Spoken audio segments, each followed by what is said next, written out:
I'm Susan. Welcome to Tea and Games. Hot, hot, hot, hot.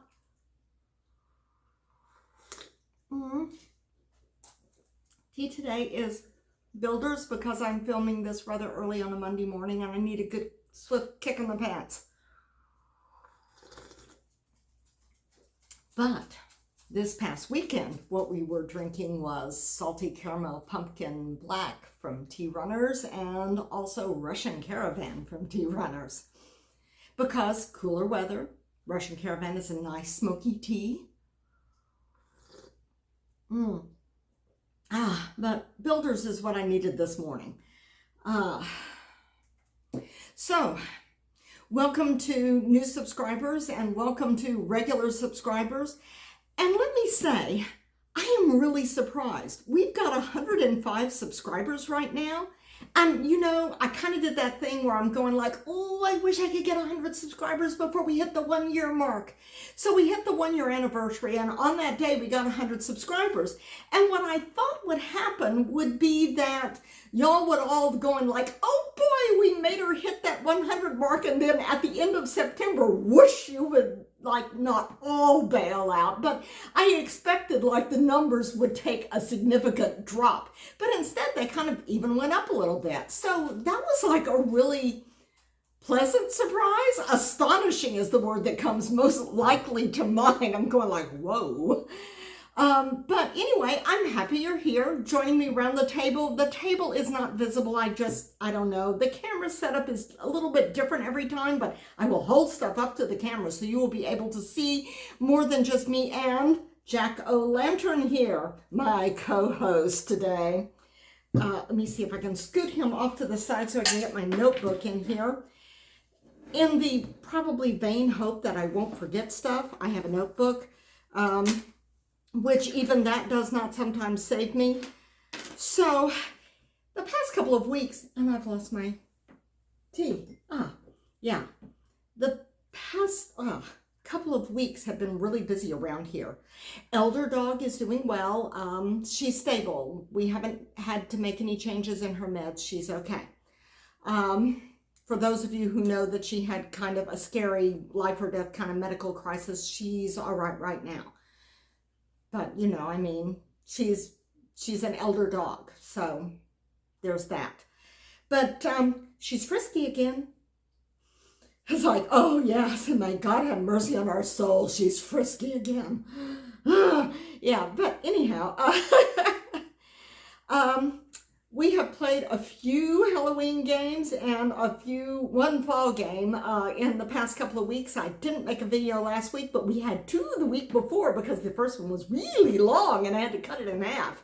Hopefully I won't have to do that with this one. But we got in another play of Mariposas, which could be a spring or fall game since I'm in Texas, monarchs migrate through here both spring and fall. We got in our second play of it, and I have to say we like it even more. However, we are not actually getting any better at playing it.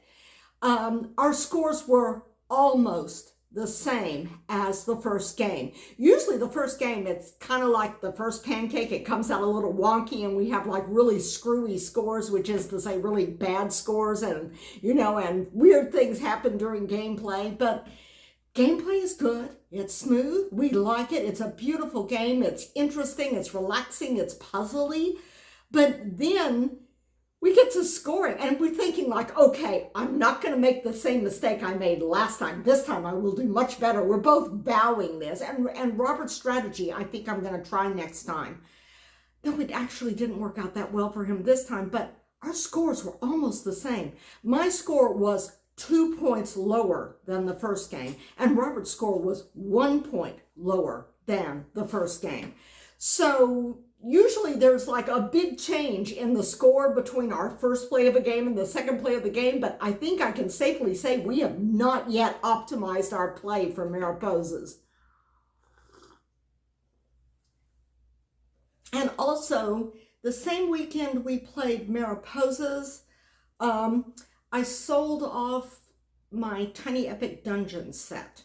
We kind of played it didn't really grab us. I think I talk about that on another video. And so because it was a Kickstarter thing that had a lot of bells and whistles, usually when we sell off games, we'll just take them to half price books and sell them. We don't get a lot for them, but usually we're selling off not really high price games. So for this, because it was kind of a pricey game being a Kickstarter and all, with all the bells and whistles, I advertised on a local Discord and said, I've got a couple of games for sale. The other one didn't get any takers, but found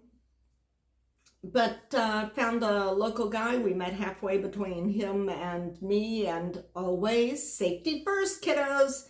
Meet someplace where it's busy and there are lots of people and it's well lighted.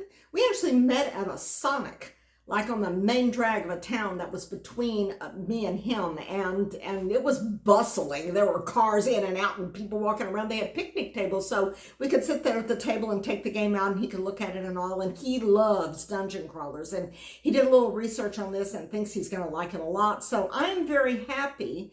I mean, I got a little bit of my money back, actually probably I think most of my money back for the Kickstarter. He gets a barely used game and a game that he will like that we didn't like. So I kind of feel like I'm happy it's going to get a good home. So we did that. We did Mariposas, and then we got into silver that weekend. That was not this past weekend, but the weekend before that. And that got me kind of analyzing my silver sets. We've got all 4 sets now. I've got them lined up here. And I got to thinking about most annoying werewolves, because the whole idea is the cards represent villagers who may or may not be werewolves, and you want like the least number of werewolves in your village, which is to say in your hand, both the cards that are face up public cards and the cards that are hidden that only you may know.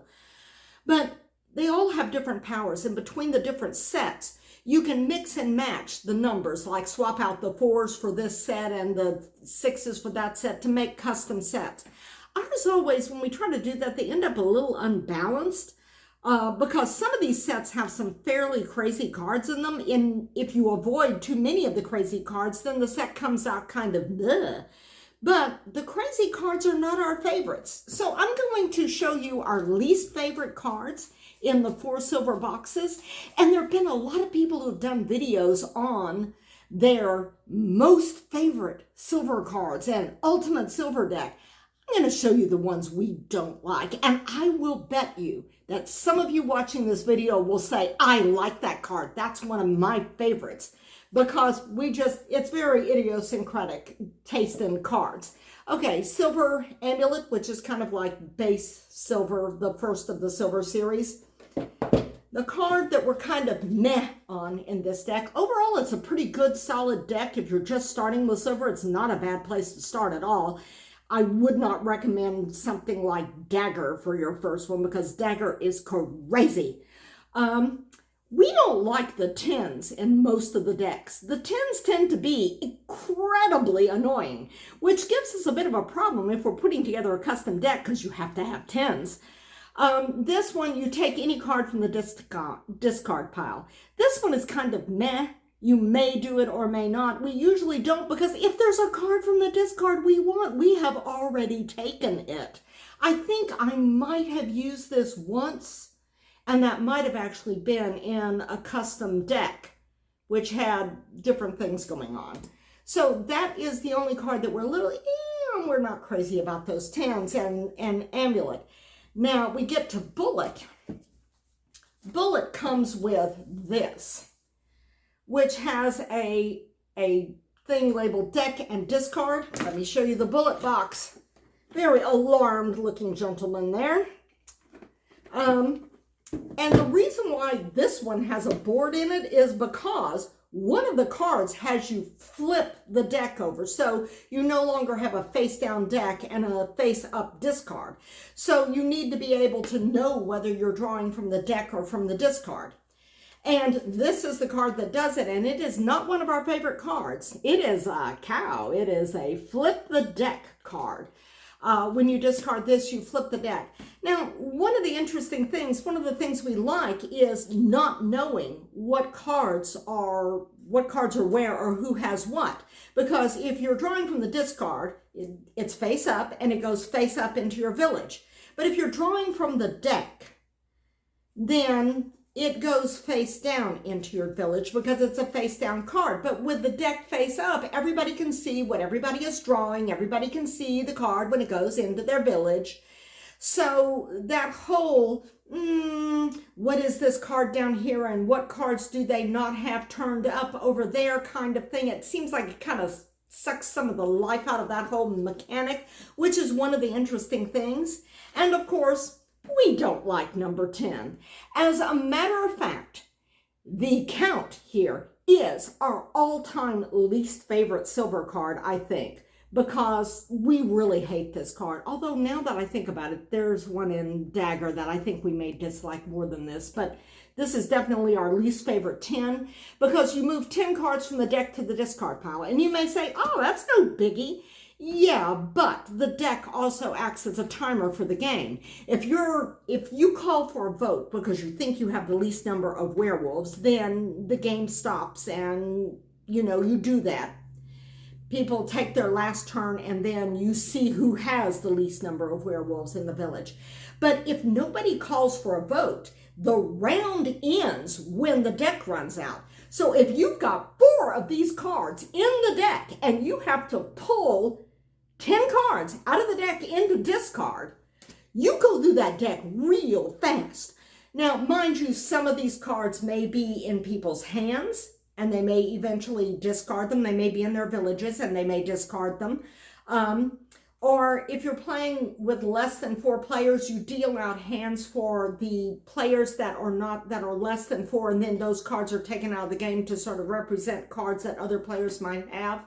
So you might not actually have 40 cards pulled from the deck to the discard, which really shortens the game. But I swear, there was one game in which all 4 10 cards were in the deck, and neither one of us drew them at the beginning of the game, and we drew them from the deck, and that just knocked 40 cards out of that deck, and that was like the world's shortest round.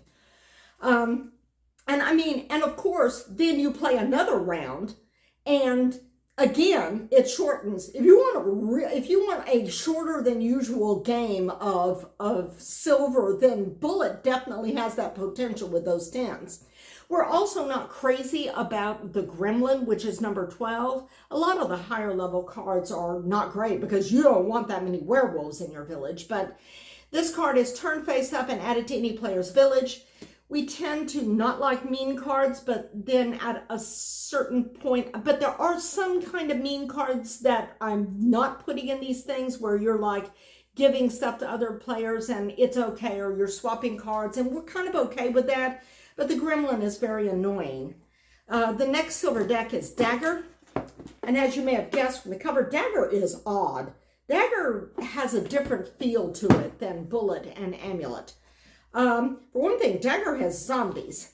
And the zombie is one of our least favorite cards. When face up, you may flip this card face down and place it in the previous player's village.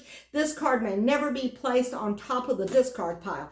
The zombie is a complicated card.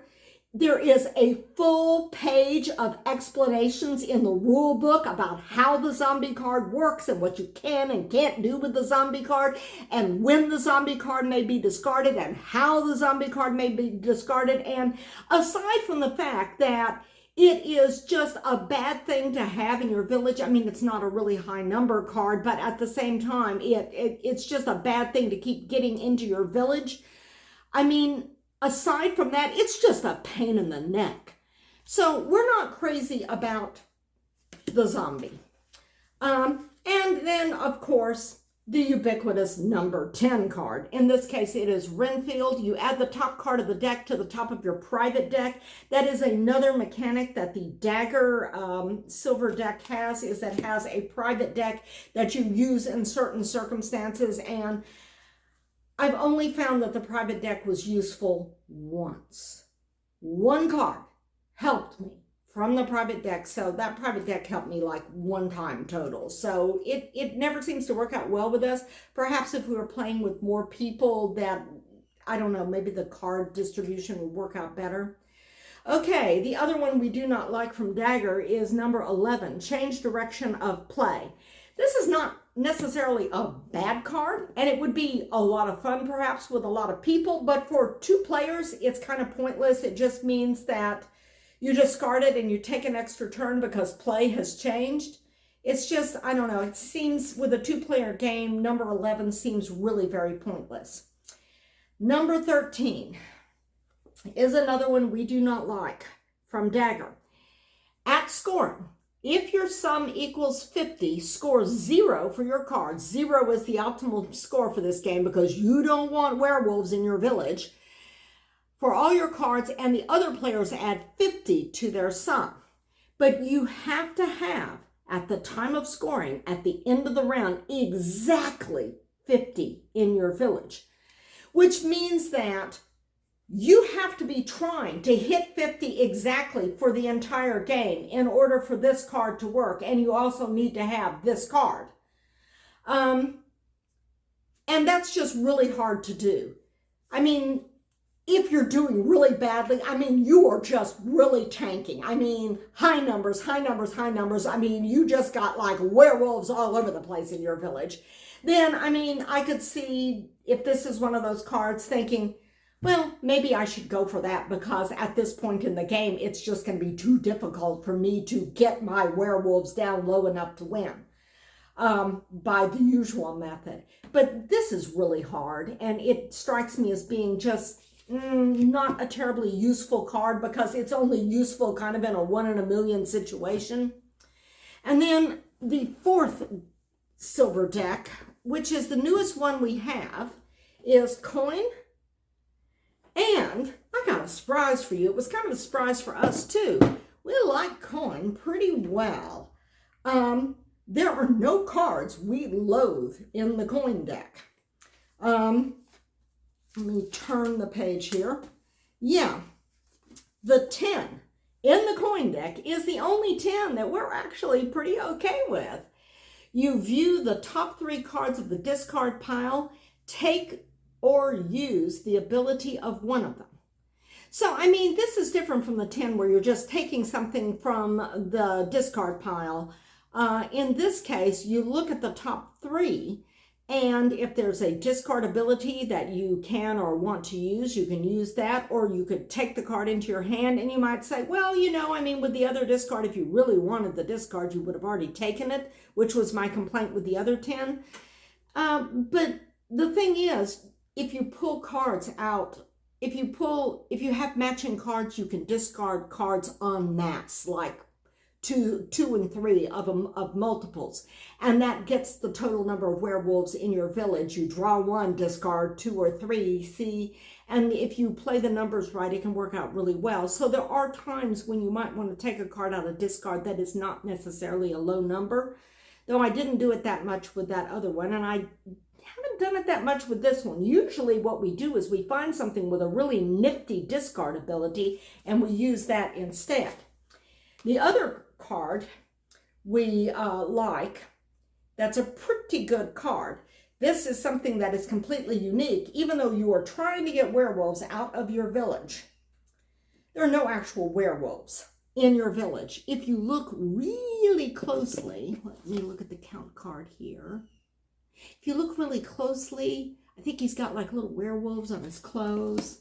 A number of these cards, not all of them, but a number of them will have like hidden werewolves, like teeny tiny. It's made by Bezier Games. So they'll have like little teeny tiny werewolf symbols hidden somewhere on the cards, like on the clothes or in the crystal ball or something like that. But generally speaking, even though this game is all about getting rid of werewolves in your village, there are no wolves until you get to number 13 of the Coin deck. Because this is the Wolfman. When face up at scoring, if the sum of all of your cards is less than 13, score 0. That's really handy because you can end up with no werewolves in your village, even if you have a lot of werewolves, as long as that number is under 13. So this is actually a pretty handy card because you can have too many werewolves and still zero it out at scoring. So that's actually pretty good. Coin has a number of good cards. I just pointed these two out because this is like the only 10 card we really like. And this is the only werewolf in a game about getting rid of werewolves. So yeah, we do enjoy silver. I'm featuring it as a Halloween thing, but we play silver year round. And then this past weekend, we played Tides of Madness. And because this game is basically a Cthulhu-themed game, and Cthulhu is kind of like universal horror-themed game. You could play it any time of the year, but it seems like we only pull it out at Halloween, and I'm not sure why. I guess because it's kind of a small box game, it may get lost in the shuffle. Who is this game for? If you like button-shy games, then this game should probably be in your collection, because this is an 18-card game. It's got card drafting, hand management. It's got madness tokens. Now, and that's the things that distinguish it from a button-shy game is you get madness tokens each round. Based upon which cards you play. I mean, Robert has played a round in which he took no madness. No madness tokens at the end of the round, but usually you'll pick up some. The trick is not to get too many or to be able to leverage them to your advantage, because there's one card where you can score off of madness tokens. If you get that late in the game, you can really clean up. Here is an example of the cards. This is the other thing that makes them different from button shy. You can tell they are somewhat bigger cards. These tentacles on the side here represent madness. Play these cards at the end of the round. You pick up a madness token for each card that has these things. This up here is the suit of the cards. I believe there are 5 suits. And these are your scoring conditions. And you will score 5 cards in the first round, 6 in the second, and 7 in the third round. This says, like, if you have a majority of elder gods, that's the gold symbol. You see that little gold symbol there? Well, if you have cards with that gold symbol up here is the suit. If you've got a majority of that, you get 7 points. And this one, you have to have a set of things for your scoring conditions. And some of these there's one that has a wild suit, and there are 2 that have no suit. There are some that have scoring conditions where you gain for each suit you don't have. Another one, you gain points for each majority of each majority of suits that you have. This card is the wild suit, but when you play it, you have to take at scoring, you have to take a madness token from your opponent. There's also a bonus scoring thing where if you have the most madness tokens at the end of the round, you have the option of either taking 4 bonus points, or getting rid of 1 madness token. So there is a way, if you're really accumulating madness tokens, you cannot have more than 9, and you're afraid of going bust. I thought the number was 7, but Robert looked it up this weekend and it's 9, so I was misremembering. That's what happens when you only play a game, you know, in the fall of every year. This is a fun little game. You play a card and you swap hands, and you play a card and you swap hands, and then then you put 1 up for a permanent scoring condition, and you remove 1 from the game, and then you draw 2 for each player back. Then you choose a card, reveal, swap hands, choose a card, reveal, swap hands, etc. until you get them all laid out. At the end of the round, you score each card going down the line 1 by 1. It is a lot of fun. I will say, though, that I am not sure how much of a genuine game threat problem thing the madness tokens are, because here's the thing. We've never gone mad. I mean, I don't even know how many times we've played this card, because it's one of those short games. Being an 18-card game, you can just play like 3 rounds of 5 cards real fast. 5 cards, and then another round, and then you start another game, and another round, and you start another game. It's one of those kind of games that you can play quite a few games back to back. but we've never gone mad, neither one of us. And I have really pushed my luck. Robert is always very conservative about playing madness cards and taking madness. But I tend to push my luck, and I've pushed my luck, and I have gotten to the point where I came within one madness token of going bust at the end of the game. But I've never gone bust. If you get 9 madness tokens, you lose the game, game is over. And that can happen at any round. Now, I did kind of scare myself in the game that we played when we first took the game out this time. Maybe it's just because I was rusty, but I picked up 5 madness tokens in the first round. And I'm kind of going like, whoa, okay, I'm not going to take the 4 bonus points. I'm going to get rid of one of these. Because I had played 4 madness cards, and then one of them was take a madness token from your opponent. So it's like I ended up with 5 madness at the end of the round. I'm kind of like going like, okay, I mean, that would be okay to have that many 2/3 of the way through the game or something. But a first round like that, I thought that that was a little excessive. So I didn't take the 4 bonus points, and I lost, but not by 4. I lost by a little bit more than 4. So even if I had, and I didn't go bust, and it wasn't even that close. I think I still had a few madness tokens to spare, you know, like a little bit of a buffer at the end of the game. So I could have taken those points, but it wouldn't have made any difference in terms of who wins or loses.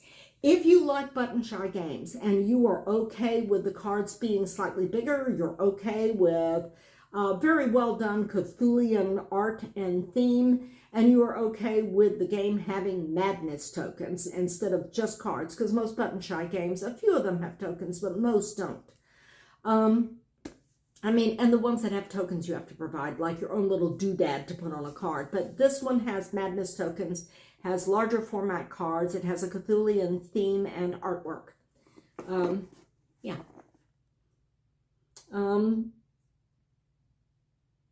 So look for this if you like button shy, because this is like a really good button shy game that isn't button shy. Where can I put this? Here. And then we played, oh, I just noticed, I did have Mariposas on the table, and I could have shown you the box when I was talking about it earlier. It was under all of the others. And I dropped it, and of course the camera jiggled. We also played Mist over Carcassonne again. Carcassonne is Robert's favorite game, as regular viewers will know. Mist over Carcassonne is the newest, I believe, in the Carcassonne family of games and expansions. This is a standalone game. It is a co-op version with ghosts. I ain't afraid of no ghosts.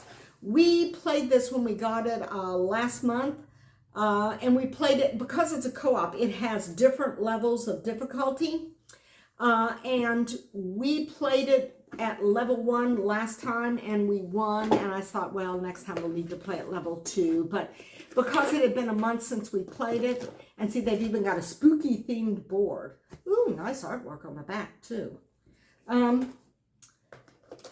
This tells you like scoring and setup and things.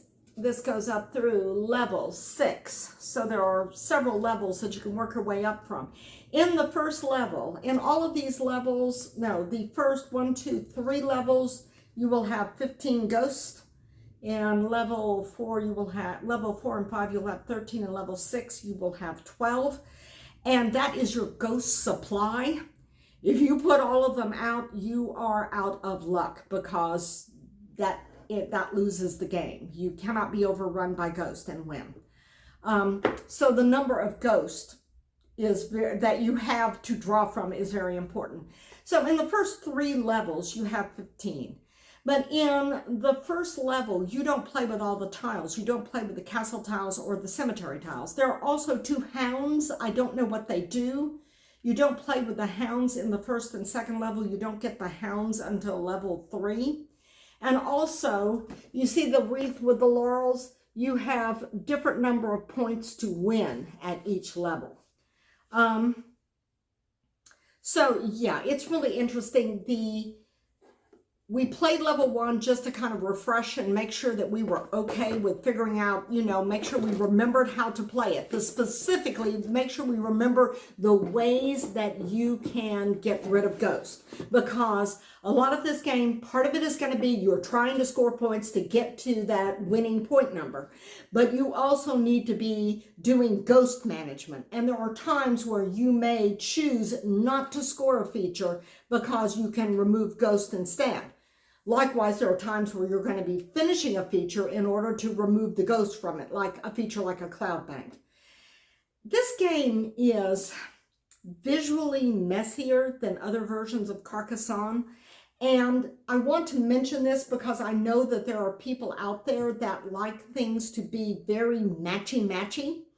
And one of the satisfying things about regular Carcassonne is that you're matching up the cities and the roads and the fields, and you're making sure all the edges line up and that all of the features match features on the tile that you're putting down.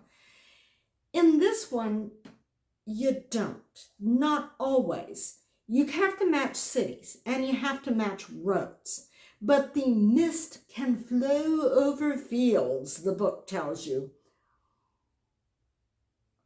So what this means is that you can lay down a tile that has a field on it and place it right up against the side of another tile that's mist.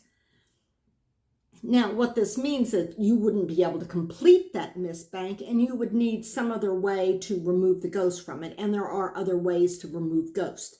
You can remove ghosts from mist banks by completing the mist bank, or you can remove ghosts by not scoring. When you score a feature, instead of scoring it, you can remove up to 3 ghosts per tile. We did really good at ghost management, but at times we got a little behind the 8 ball. Not so much in the first game as in the second game, because after we played level 1 to make sure we understood, we remembered how all the things worked. But like I said about the matchy-matchy stuff, you not only do the mist and field tiles, they can go up against each other so they don't match. The other thing is that if you're playing a 2-player game, you mix up the colors of the meeples.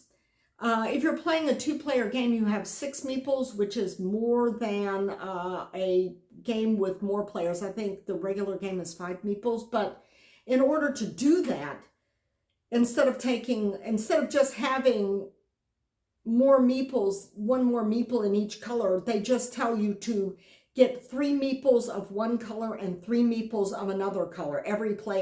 Both players have 3 meeples of 2 different colors.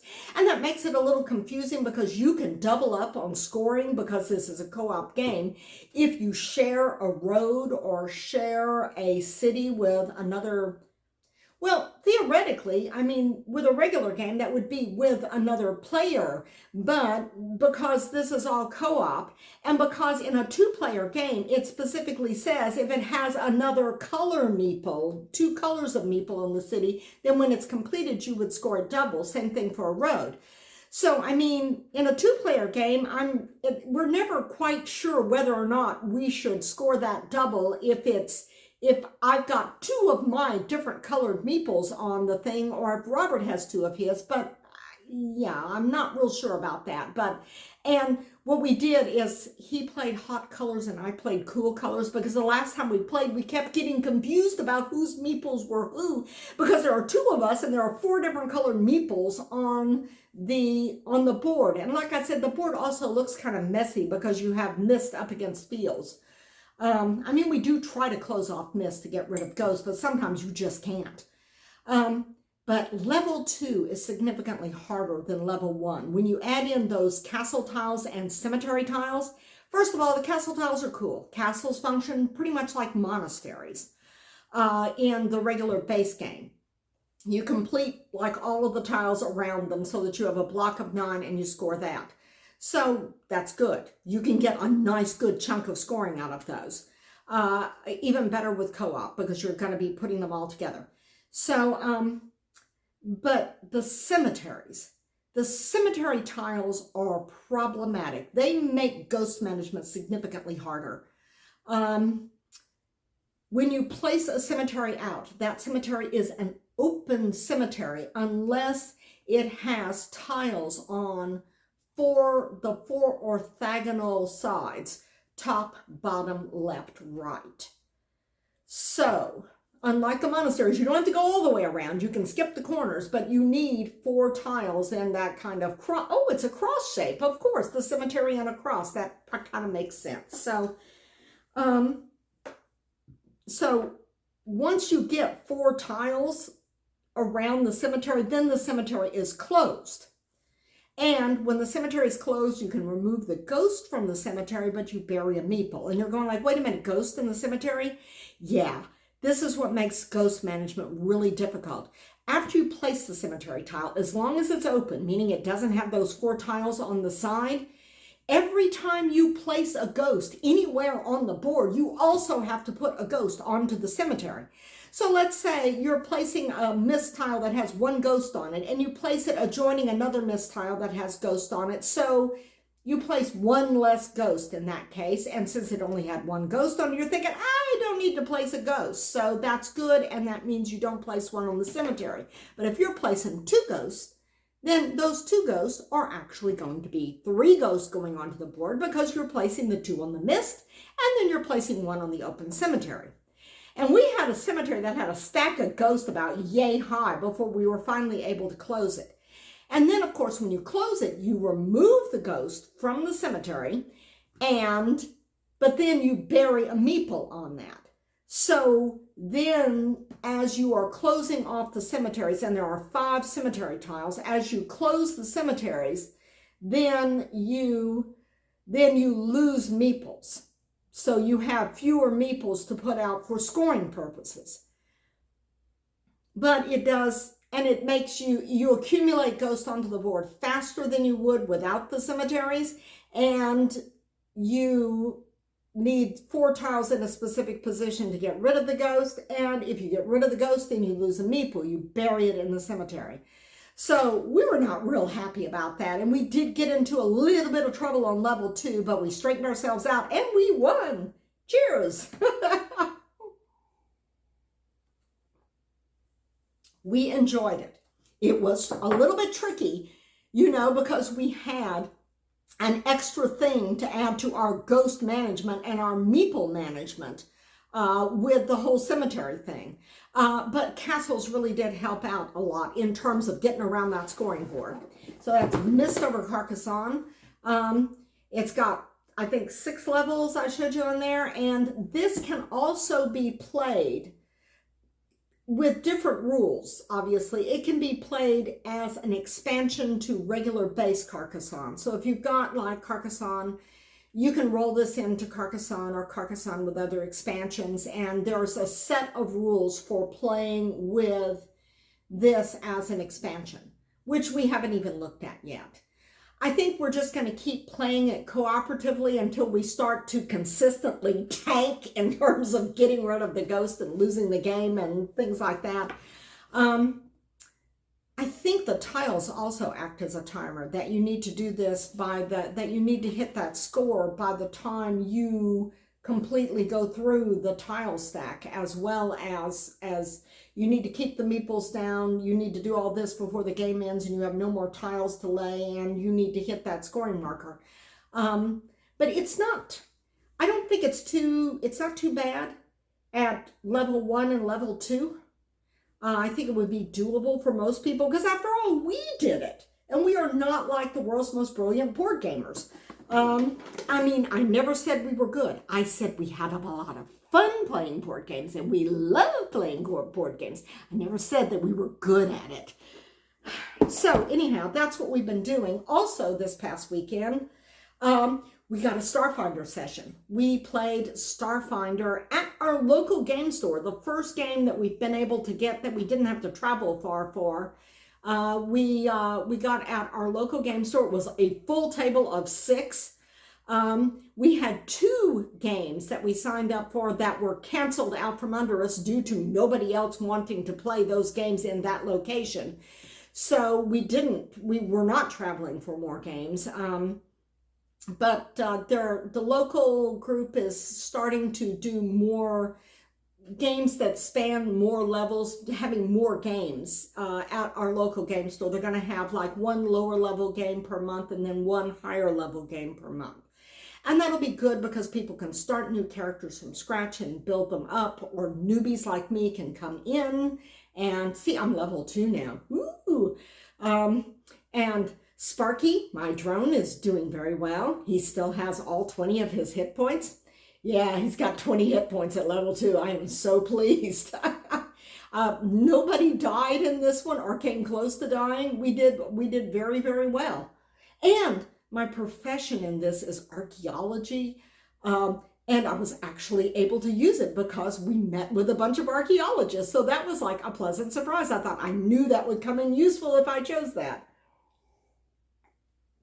We had a huge amount of fun doing it, and I am really, really hoping that they continue to get low-level games, because it's been, like I said, we've had 2 games canceled due to not enough players, you know.